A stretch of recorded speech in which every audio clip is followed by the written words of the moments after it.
Let's protect the children, who often face emotional trauma as they become caught in the crossfire of their divorcing or divorced parents. Stay with me, and we will discuss how.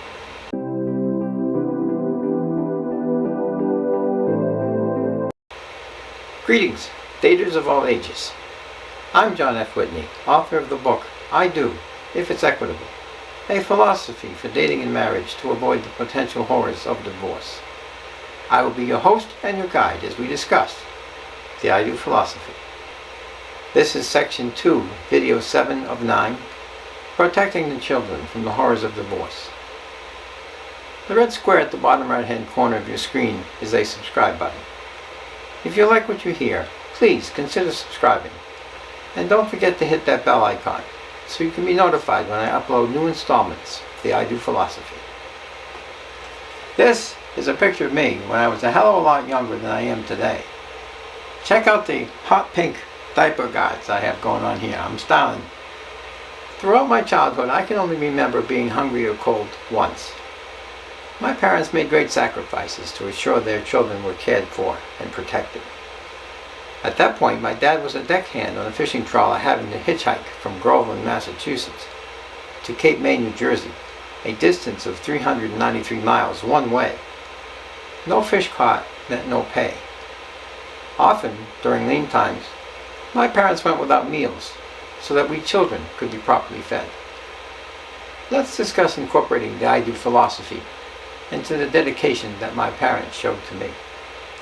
British journalist Catherine Whitehorn said that Americans indeed often seem to be so overwhelmed by their children that they'll do anything for them except stay married to the co-producer. Our purpose will be to equitably provide for the needs of any children of the relationship. Our goal, to establish guidelines by which the financial responsibility of any children is shared. The ultimate goal is to guarantee the well-being of the children, while assuring that one partner does not, and cannot, use or manipulate the children to that person's benefit. Item number 1. Material and financial needs of any children will be provided by each partner on a prorated equitable basis or taken from the joint account. Presume that both partners work. His take-home pay is 3 times hers. One of the children needs a new coat. The coat costs $40. He contributes $30 while she contributes $10. If they choose, the entire amount can be taken from the joint account. This is still an equitable solution, a fair solution, as he is placing 3 times her amount into that joint account. Item number 2. Children from a prior relationship remain the responsibility of their biological parents as ordered by any court. But be forewarned, you might be expected to become, or might become by default, the provider for any children from a previous relationship. No one accepts this responsibility from the outset. Item number 3. Upon termination of the relationship, and as modified thereafter, any children will be provided for by each partner on a prorated equitable basis, unless otherwise ordered by a court. Perhaps the lifestyle prior to the relationship of the person awarded custody can serve as a baseline for a minimum lifestyle the woman can expect. Each person may provide more than this baseline as desired, but is not bound to do so. Obviously, any amount each would provide cannot be less than the amount mandated by applicable state law. Item number 4. The well-being of any children will remain a priority over the needs of each partner. A worthy life partner will not discuss their well-being before the well-being of any children is addressed.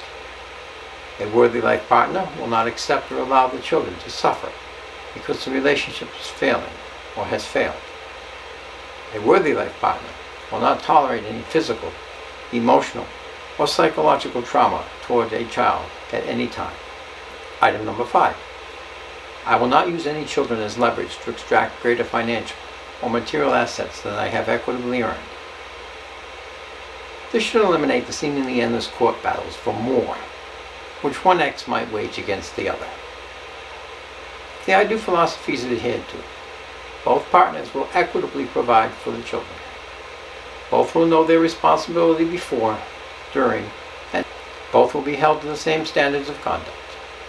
A court battle should only occur if one ex fails to comply with this responsibility. Otherwise, new lives await all concerned. Most important, the children need not become involved in the destructive battles that their parents or their parents' attorney might wage. Item number 6. Proper care for the children may require a homemaker be present. If so, the best interests of the children are the first priority. Logically, the partner whose income will be missed less should assume this responsibility. Traditional roles may be reversed. Childcare issues may require creativity and flexibility. Any answer is acceptable, so long as the equity of the I do philosophy is maintained, but most importantly, the needs of the children are met. Item number 7. I will not use any children as pawns to manipulate, control, or hurt my former partner. For example, the former husband signs up a child for baseball without discussing the matter with the former wife. She is furious, as her work schedule will not allow for this to be possible. The child faces disappointment, as the baseball games are taken from him, sees his mother as the cause for this loss, and witnesses his parents' battle over the issue. A second example. An ex-wife is furious that her ex-husband is dating another woman, and showing this woman a better time than she had. The ex-wife drags the ex-husband, the daughter, and if possible, the new girlfriend into court seeking more money. After all, if the ex-husband has money for the new girlfriend, then certainly he has money for his daughter's well-being. Or so the ex-wife states. He sees this as another excuse for his greedy and selfish ex-wife to obtain yet more money. She used the last support increase for a trip to Rio. His attorney intends to prove that she is in emotional danger to the daughter. Ultimately, the daughter's innocence is being lost to the war raging between her parents. I love you, you love me. A free copy of the book I Do, if it's equitable, to the first person who, in the comments below, can tell me where I love you, you love me came from. Sharing love with someone so strongly and uniquely that you bring new life into the world with them is what a loving relationship is all about. Granted, pregnancy, babies, and all that weigh heavier on a woman than on a man, no pun intended. Let's put aside the biological clock reality a woman faces, but a man does not. I won't even go down that road.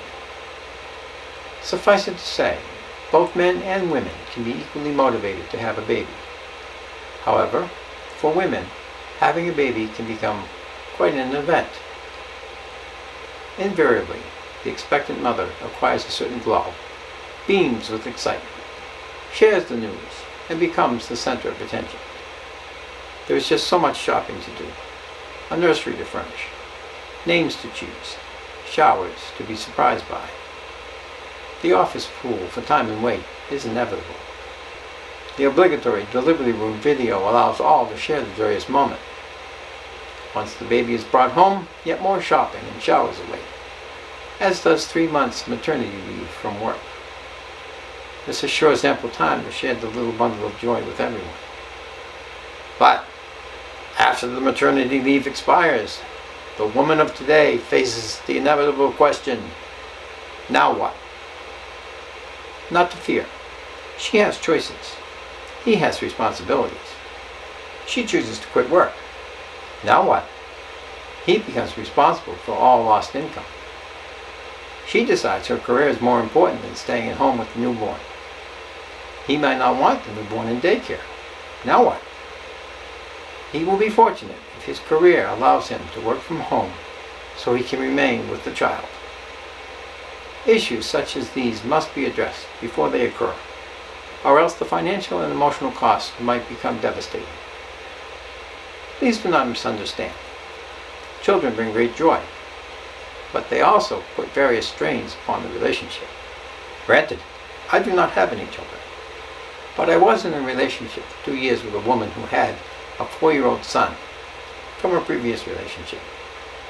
Believe me when I say that the couple with the child can no longer devote themselves exclusively to each other. Intimate moments must be carefully planned. Gone is the spontaneity to do anything or go anywhere at any time that exists without children. Emotional stress increases. Strain on existing income is real. Daycare costs can be staggering. A parent remaining at home can result in the loss of needed income. With children comes the reality of never-ending current and future obligations. So what's the point? Two, actually.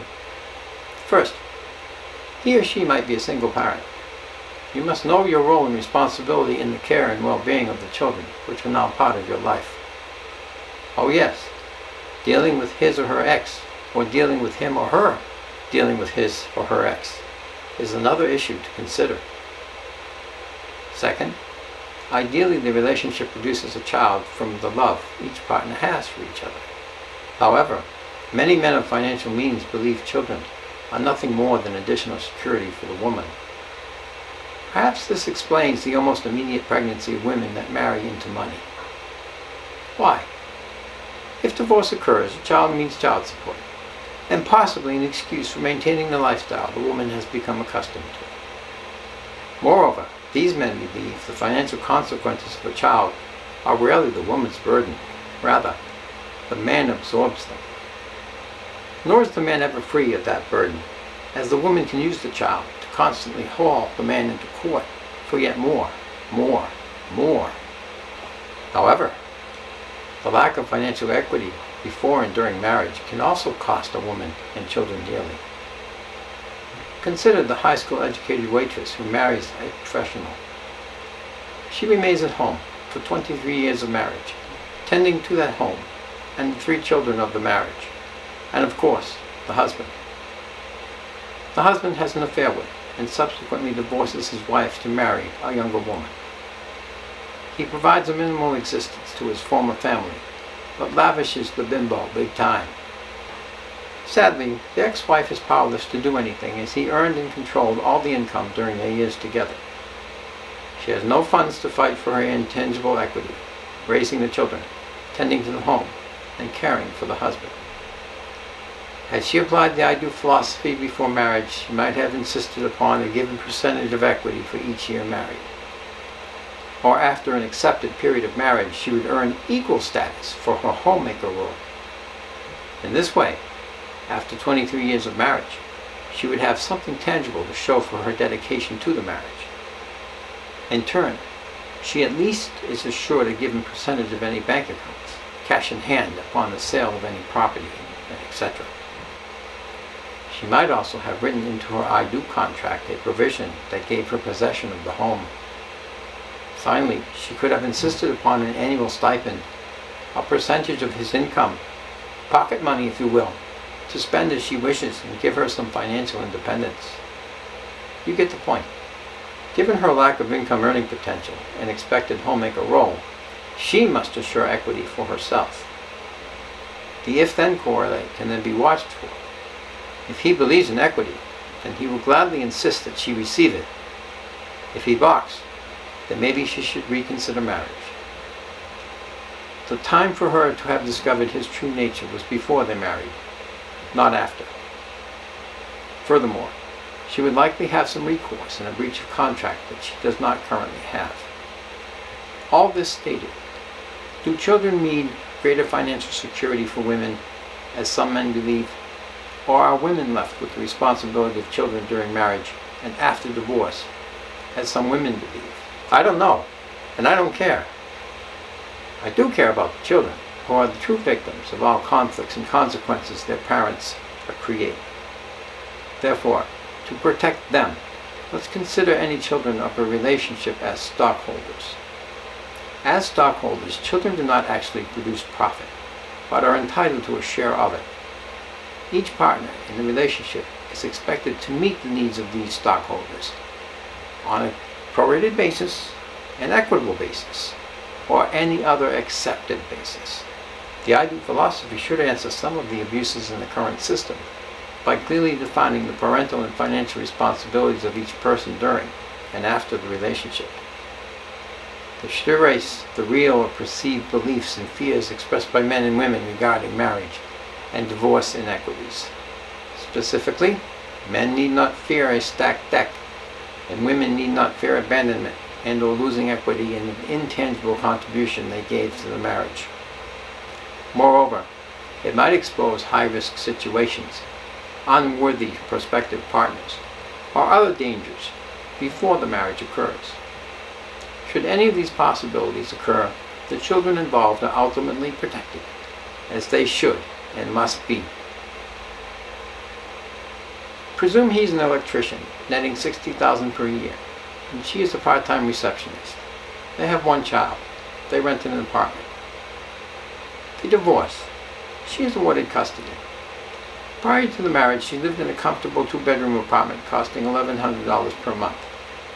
This becomes the lifestyle she returns to. His income is 10 times her income.